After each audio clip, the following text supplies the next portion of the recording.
ரூபாய்க்குலாம் எங்கள் ஊர் சைடு வந்துடுவாங்க. நல்லா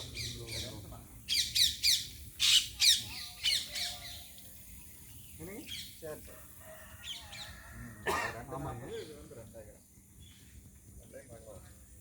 அந்த பக்கம் இல்லை, அங்கெல்லாம் ஏக்கரா எல்லாம் 1.5 கோடி சொல்கிறாங்க. 5 ஏக்கரெல்லாம் பிடிக்க முடியாதுங்க.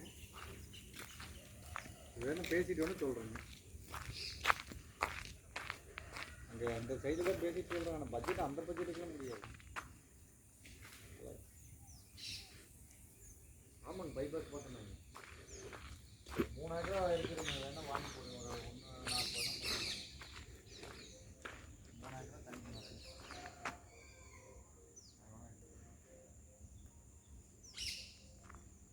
பாதிக்கிறதுக்கு ஒரு 2 கிலோமீட்டர் தார் ரோடு கிடையாது, பஞ்சாயத்து தார் ரோடு ரேட் வருங்க. முன்சிபல் பிரச்சனை இல்லைங்களா? சரி, நான் அப்போ தான் கூப்பிட்றேன்.